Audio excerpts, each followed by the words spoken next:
शिव महापुराण तृतीय पार्वती खंड 41वां अध्याय। नारद जी द्वारा हिमालय का निरीक्षण। ब्रह्मा जी बोले, हे नारद, तब परस्पर विचार कर शिव जी से आज्ञा ले विष्णु ने तुमको हिमालय के घर भेजा। तुम हिमालय के घर गए। वहां जाकर तुमने विश्वकर्मा द्वारा रचित अपनी वह कृत्रिम मूर्ति देखी जो उसने अपने द्वार पर बनवा रखी थी। उसे देख तुम बड़े आश्चर्यचकित हुए। फिर तुमने हिमालय के बनाए हुए सभी स्वर्ण के कलश, रंभा के स्तंभों से शोभित वह मंडप देखा जिसमें रत्नमय हजारों कदली के खंभे खड़े थे और अत्यंत अद्भुत वेदिका बनी थी। वह सब देखते हुए तुम हिमालय से मिले और पूछा कि क्या बारात सहित शिव जी अभी नहीं आए।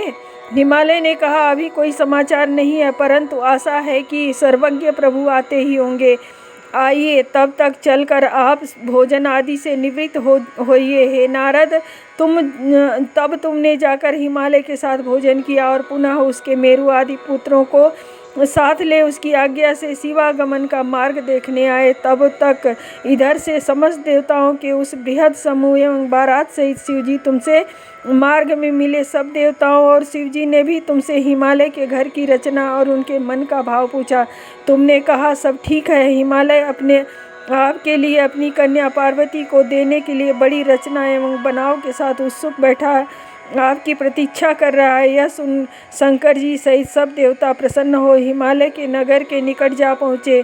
इति श्री शिव महापुराण तृतीय पार्वती खंड का 41वां अध्याय समाप्त। 42वां अध्याय। बारात की अगवानी। ब्रह्मा जी बोले, जब यह समाचार गिरिजा को मिला बारात नगर के निकट आ गई है तो वह बड़ी ही हर्षित हो ब्राह्मणों को अग्रणी बना सब पर्वतों को अगवानी के लिए भेज दिया तथा हिमालय स्वयं भी अपने को बड़ा भाग्यशाली समझ आगे आया। देवसेना के दर्शन कर उसके हर्ष का अंत न रहा। देव समाज और पर्वत समाज ने एक दूसरे का दर्शन कर बड़ा सुख माना, मानो सुखपूर्वक पूरब और पश्चिम के दो समुद्र मिल गए हों। देवताओं तथा पर्वतों से ने परस्पर मिलकर अपने को कृत्य माना।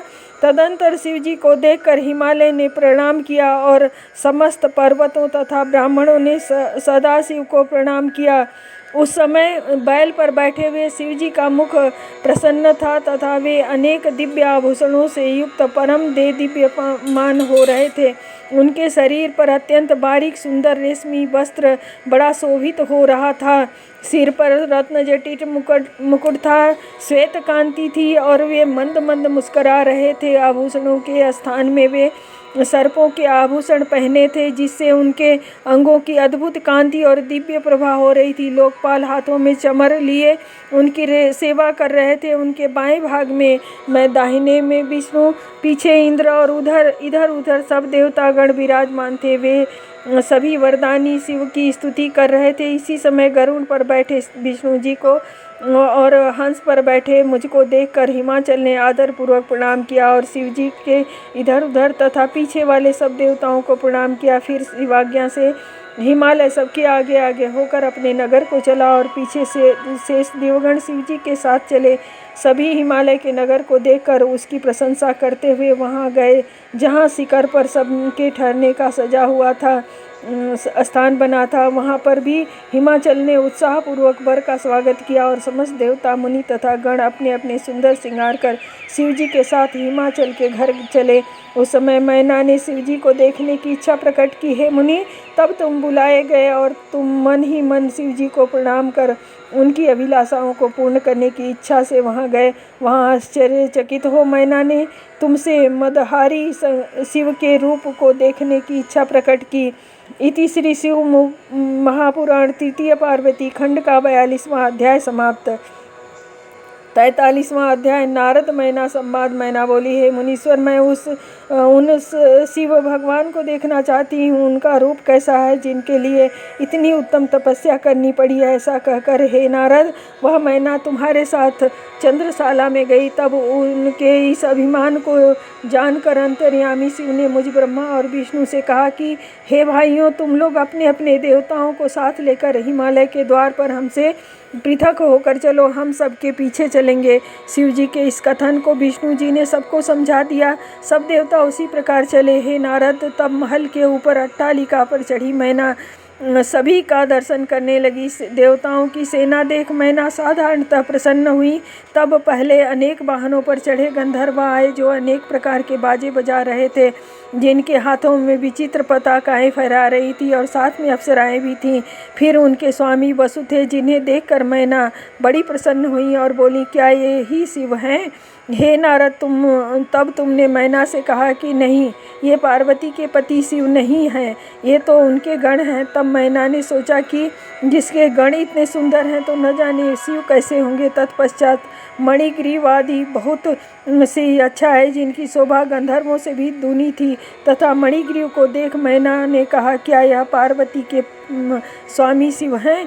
तब तुमने कहा, नहीं, ये तो शिव जी के सेवक हैं। इतने में अग्नि पहुँचे, उनमें मणिग्रीव से भी दूनी शोभा थी। तब मैना ने पूछा, क्या यही गिरजा के पति शिव हैं? तब तुमने कहा, नहीं। इतने में नैत्य आए, जो यम से भी दुगने सुंदर थे। मैना ने कहा, क्या यह शिव है?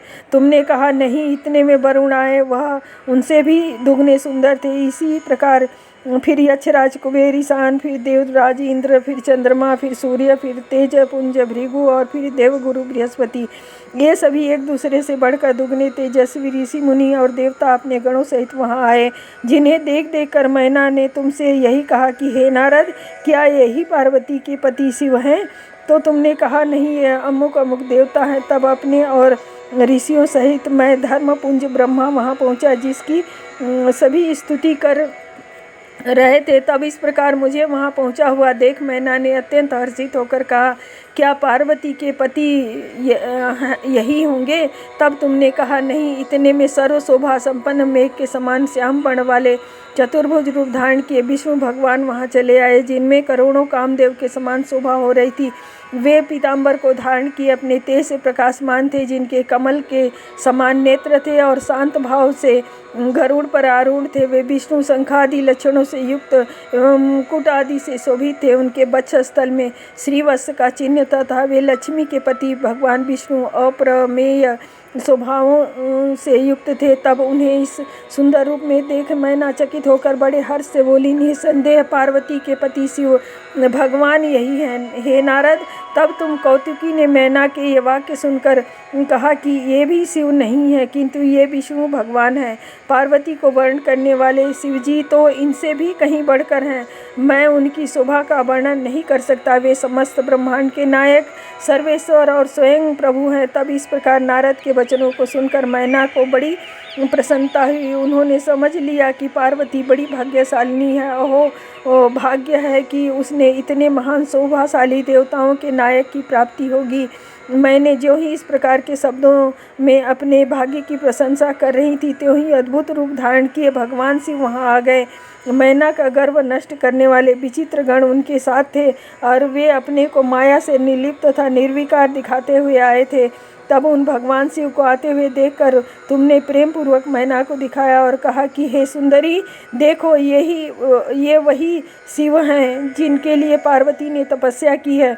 यह सुनकर मैना प्रसन्न हो गई और शिव जी के अद्भुत रूप वाले गणों सहित उन्हें देखने लगीं। इतने में शिव जी की अद्भुत सेना वहाँ आ पहुँची। उनके विविध और विकराल अंग तथा वैसे ही सब विचित्र स्वभाव थे। कोई वायु रूप धारण किए पताका के समान मरमर शब्द कर रहे थे, कोई टेढ़े मुख वाले, कोई विरूपाक्ष थे। बहुतों को विकराल दाढ़ी मूछें थी, कोई पंगु, कोई नेत्रहीन, कोई दंडपाश धारण किए, किसी के हाथ में मुद्गर और कोई विरुद्ध वाहनों पर चढ़ा हुआ था। कोई सिरंगी बजा रहा था, कोई डमरू तथा कोई गोमुखी, कोई मुखहीन था, किसी के विकट मुख थे। बहुतों के बहुत मुख, किसी के हाथ नहीं, किसी के विकट हाथ और किसी के बहुत से हाथ थे। कोई नेत्रहीन, कोई बहुत नेत्र वाले, कोई सिर विहीन, किसी के बुरे सिर थे, किसी के कान नहीं तो किसी के बहुत से कान थे। इस प्रकार अनेकों वेशधारी गण वहाँ आए। ऐसे सभी विकृत आकार वाले अगणित महावीर तथा भयंकर अनेकों प्रबल गण थे। हे नारद, उसी समय सब गणों सहित तुमने भगवान शिव को भी मैना को दिखा दिया, जिन्हें देखते ही मैना शोकाकुल हो गई। तब उन 5 मुख तथा 3 नेत्र वाले भूषित भगवान को मैना ने बैल पर चढ़े हुए देखा तो वे सर्वथा ही अधीर हो उठी।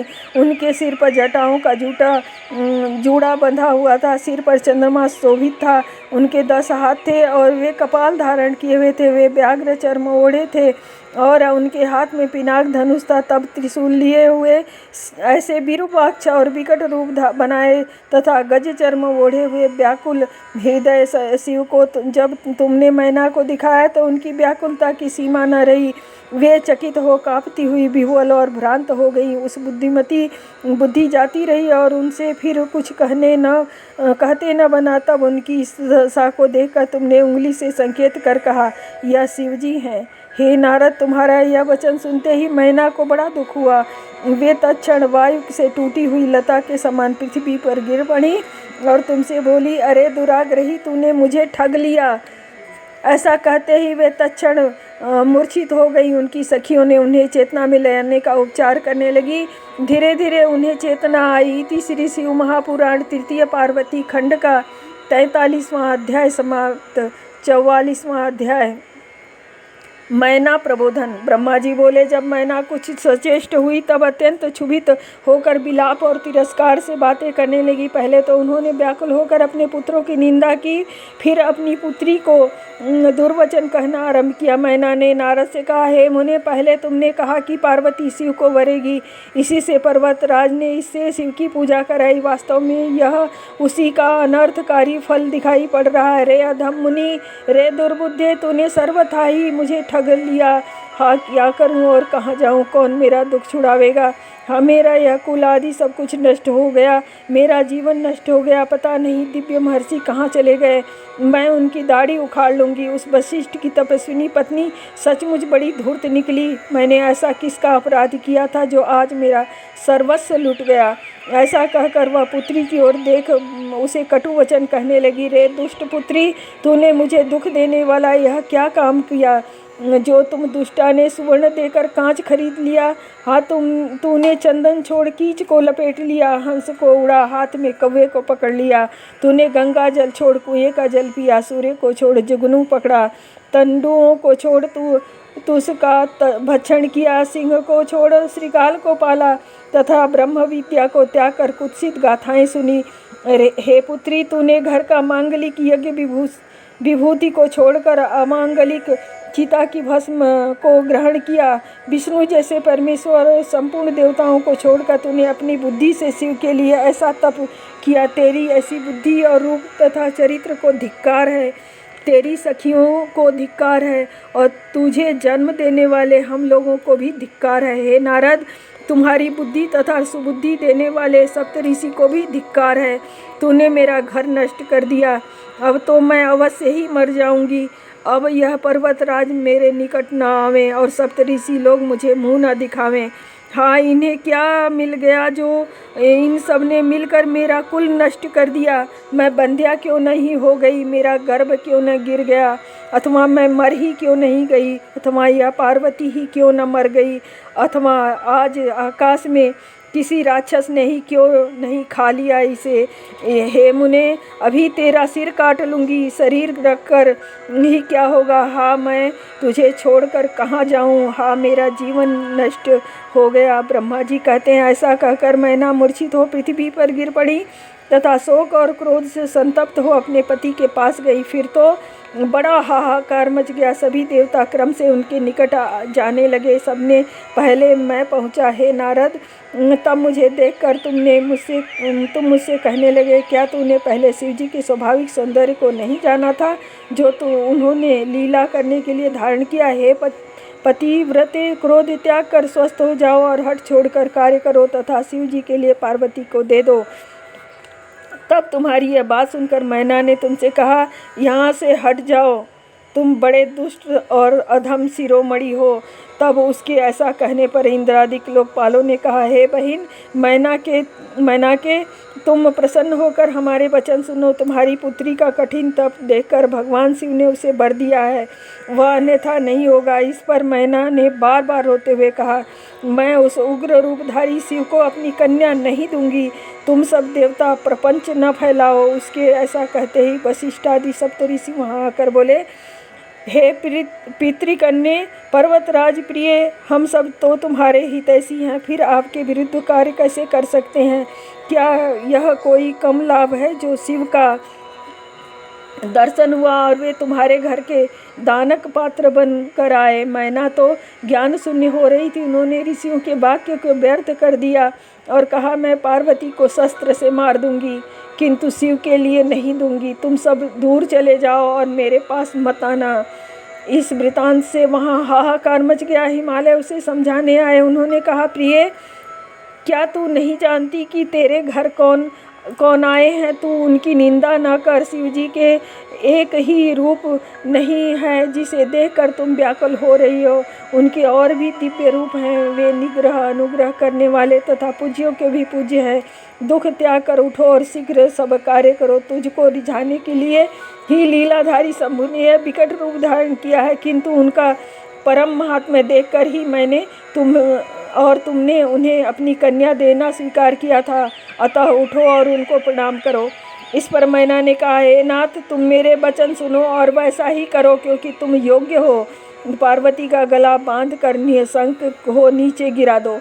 मैं शिव के लिए कन्या नहीं दूंगी, अथवा निर्दय होकर इस कन्या को ले जाकर समुद्र में डुबो दो और सुखी हो जाओ, परंतु मैं इस विकट रूपधारी शिव को अपनी पुत्री कभी नहीं दूंगी। यदि तुम दोगे तो निश्चय ही मैं अपने प्राण त्याग दूंगी। जब मैना ने इस प्रकार के वचनों में हठ पकड़ लिया, तब पार्वती स्वयं ही आकर उनसे यह मनोहर वचन बोली, हे माता, तुम्हारी शुद्ध बुद्धि विपरीत क्यों हो गई? तुम तो एक परम धर्मज्ञा थी, फिर धर्म को क्यों त्यागती हो? यह रुद्र तो परम प्रभु साक्षात ईश्वर हैं। यह भगवान शंकर तो सबके प्रभु और स्वयं एक ऐसे राजा हैं जिनकी ब्रह्मा, विष्णु आदि सभी उपासना करते हैं। इससे बढ़कर और कौन सा सुख है? अतः उठो और अपने जीवन को सफल करो। हे माता, तुम परमेश्वर शिव के लिए मुझको दे दो।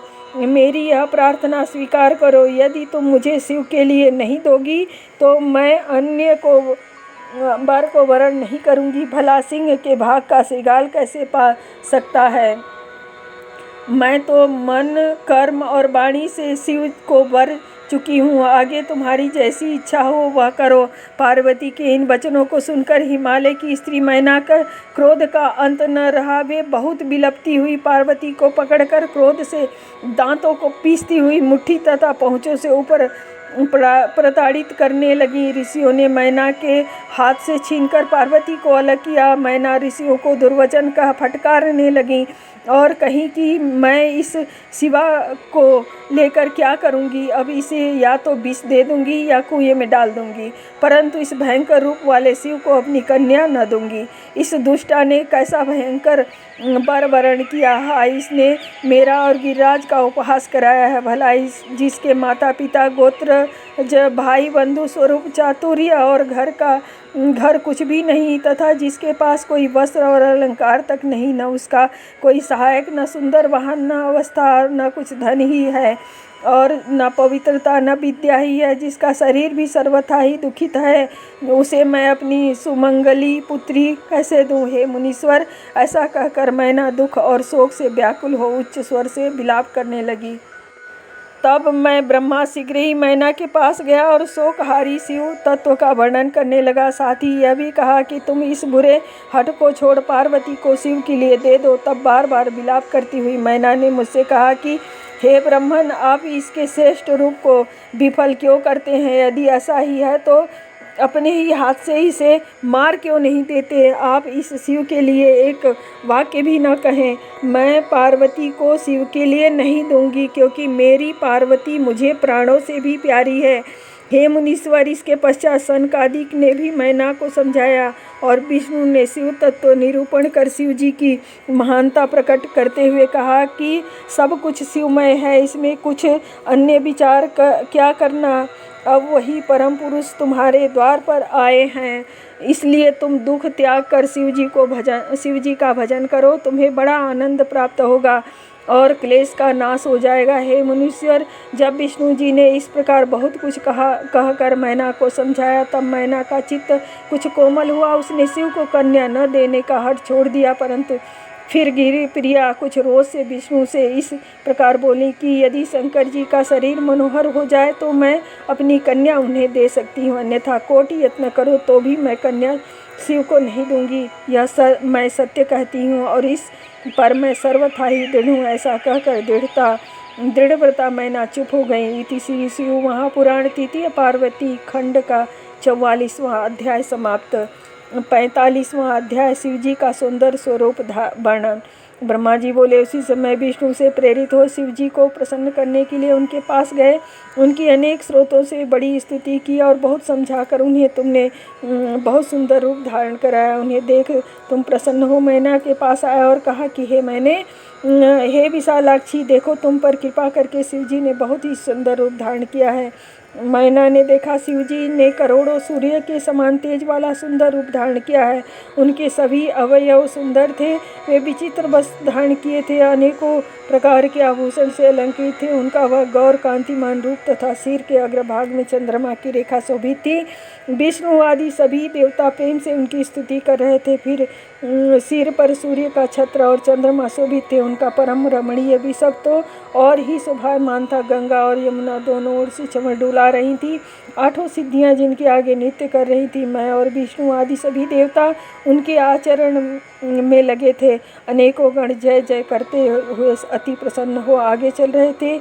स्त्रियों सहित देवताओं की अलग ही शोभा हो रही थी। अप्सराओं सहित विश्वास वसु आदि गंधर्व शंकर जी का यशोगान करते हुए आगे चल रहे थे। उधर हिमालय के द्वार पर अलग ही महोत्सव हो रहा था। उस समय के भगवान शिव की छटा को कौन वर्णन कर सकता है। शिव जी को देख मैना चित्र लिखित सी थोड़ी देर के लिए ठिठक गई। फिर प्रेम पूर्वक शिव जी से इस प्रकार बोली, मेरी पुत्री धन्य है जिसने कि अपने महान तप द्वारा आपको प्राप्त किया। हे शिव जी, मैंने जो पहले आपकी बड़ी निंदा की है उसे क्षमा कर मुझ पर प्रसन्न होइए। शैलप्रिया इस प्रकार कहकर नम्र हो उस चंद्रशेखर भगवान की स्तुति करने लगी। उसी समय शिव दर्शन की लालसा से नगर की सभी स्त्रियां वहां आ गई, जिनके विविध रूप श्रृंगार और भक्ति भाव का वर्णन नहीं हो सकता। नगर निवासी स्त्री पुरुषों ने शिवजी का दर्शन कर अपना जन्म सफल माना। शिव पार्वती की जोड़ी की प्रशंसा कर सबने ब्रह्मा की उस रचना की प्रशंसा की तथा इस प्रकार शिव के दर्शन कर सभी कृतार्थ हुए। फिर तो पहले जैसी लक्ष्मी नारायण को और सरस्वती ब्रह्मा को पाकर शोभित हुई, वैसे ही पार्वती शिव को प्राप्त हो परम शोभा को प्राप्त हो गई। सबने चंदन अक्षत से शिव की पूजा की तथा सादर फूलों की वर्षा की। सभी लोग मैना और हिमालय के भाग्य की प्रशंसा करने लगे। उसे सुनकर विष्णु आदि देवताओं सहित भगवान शिव भी प्रसन्न हो गए। इति श्री शिव महापुराण तृतीय पार्वती खंड का 45वां अध्याय समाप्त। ओम नमः शिवाय।